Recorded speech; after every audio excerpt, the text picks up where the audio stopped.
Zaidasi Amerikani country reports kum tampi chung ram chungi achang miram dang vilte kha atial di koram kong atial tam tak tak atial adu week with religious persecution buda batalay in lunesu Christian Hindu Muslim alhemna timi atial in atial bak mise sudika chin mi pun kro chin human rights organization ni chin mi pun chu hemo tia rakap chawza ni anh kan sem tok chu cha chun Krokan Dirnaksi, National Foundation for Democracy, USA, ni ezena kan mangvekten sok. I violation atam tok dia until tiga kan zay violation timika fiangten an chimkolo. Religious persecution in America asylum. Amumi ahudasi ahuda religious persecution achimkotu salaitika si ni dalasa sini anlan abom tua zumi pun pani abom an kaleng asylum namu religious persecution achiang na pia asylum namu cha Texas legislature bian chimlai koram chawza chu religious persecution atu se chu cha chun Texas chawza ipe dai lau thei itu lau dia chimlai dia antiti ka chimve chu National Foundation for Democracy ni an chawlan CNN ni congratulation dia cha an ka kuat chun kro chu refugee tai tua an thong hemo dia Malaysia UNHCR High Commissioner for Refugee thate atong tu biarwa tu chu salai boyen mang athong tak chun refugee chin refugee ten kan chawlan mi se hi pathian ni akan man pathian minin religious persecution ka kan chim kan rel ronga chin refugee kan si tam pi kan pani atu zong ramin umri im hai le zonga dong thulai lo ti tha kan chami se ram dang pan mi chin refugee kan umronga du sa ten kan thang chauve fundraising to tiga hin CNF ni khoi ka dang manakin fundraising to nak hun lo kan tilai ramdang ummi ni kalong ailom tuk nak chu million anay min chang minung pakat ni dongkat ni dollar thong ra paisa thau mina an thong ka thai tiga han kai lom tuk pathian ni pe kan ram kan mi phun ser tu dinga refugee hi rak kan ser piak ko hi ti kei cha dong lo ka chimpeng a thei lo mi ni an thoi chapawan sai Malaysia refugee ka sok la interview ka tu le li ka chim la refugee ka mu ve kau tia atemian kalung rok tok zai thei lo chapau so in religious persecution in refugee kan phan ti mi he fiang teni thei usla pathian ya kan thami si juda mi phun ban token kan ram survey dinga chin mi phun chu pathian ni ram tha mun ki pa refugee akan ser ti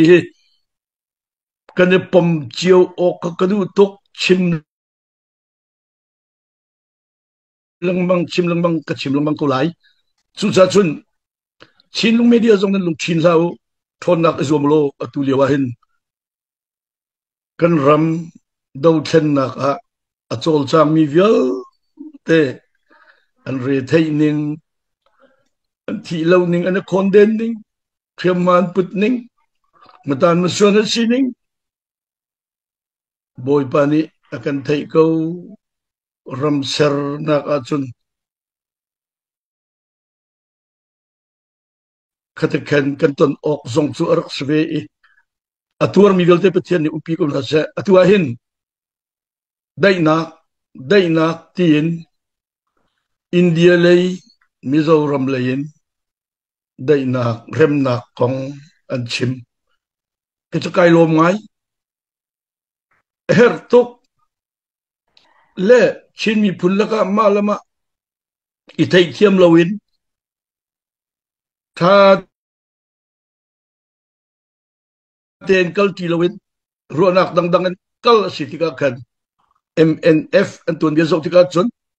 ruanak pundang tai tu kan ne chun thak bak an rakti mi kha an dirpi an ong min atulio Mizoram state zo do ten luat lat ten India chauza ai fot ko na in luat lat ten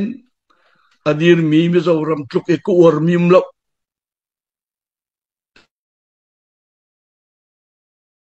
te ma kadu nak lamanga chun atu he voi ni na ka chim slai chin revolution ni te nak mu sri te kadum lai Mizoram ni India ni a dai nak te ati lewa hin o kolram chung ikan pau a chun ahram tok ten Buddha bata tho tok cha Mizoram bentuk kin sewe usi tikan dua chun kolramin chua in Indirama Chin State dirweling ka upangani chim nasati kadu tok ruang India chu liberal ten Mizoram ka krifan sinak ka mi punan sinak ka andir na atulewahin kol ni chin mi pun ka zayante Myanmar pima bama be sia me bama ska be pyo ya me buda ba ta be kuko ya me timi rekap dirmun ketik anung tok adong tiang antuan ding mi se le kan ni chin mi pun ka kan ro na kha zalong ten liberal ten umuslo a kolram ya ke tuai lawa chun timi lung thin kan nei lau slo a kolram buda ba ta rami kan umpenga chun kan har pen ko la timi lung thin nei slo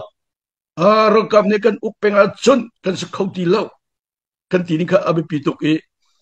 atulewa America news until pengmi chu kolram piadana chu Ruby chau ni yoka panina ka extreme religion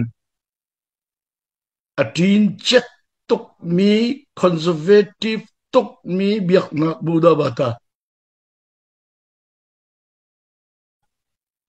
chun ram chung tolanji rakap uknak achiat ning timi ka hemo te until mi se lehi foiten ven chinga chun Mizo National Front ni India chauza atai baklo na nging chen ji tuan tua i Mizoram state in andir ko am mak tok hiban tok na hit lai mini kan thai ok rem se chu zuda mi pun kan tok na lo nak cha ani chu kum thong ni an tlaw ram danga kum thong ni an tlaw nuwa Israel ram kan serthan line ti i Zionism an vendir i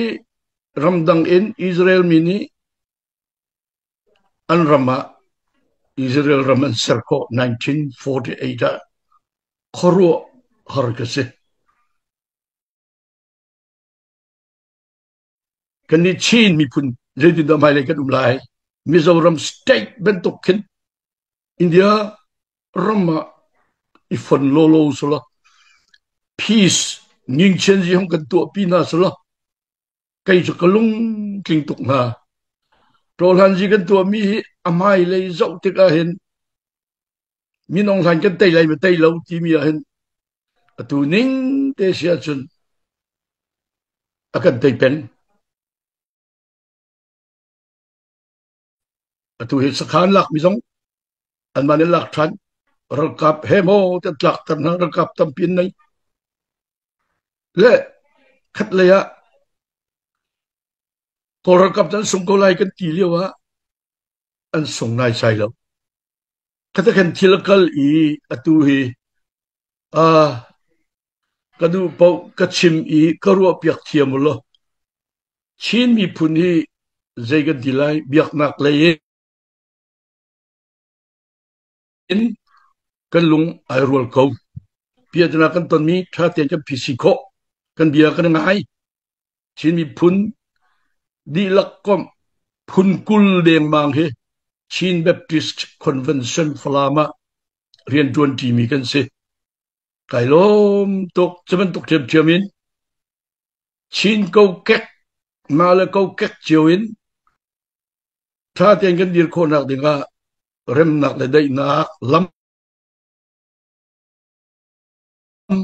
a phun phun kan hol haw abi kin zahaw kan unam na an lungan thum haw CNF CNA tissa phau mi Shui tu CNO CB CNDF tissa phau an se hi chu cái chu ram thok den rak dau ding rak tai ding asi ti kalang tar kadu mai le zonga iton tika khaka kharala ser lawin hi chu napal dako kapal tak dako sa sa se ti bia ru chan kho selu chu tha tok nga pathian tu ni kan pi ko se chovial chun pathama pain ke be chimmi ka ben dong tar lai kai lom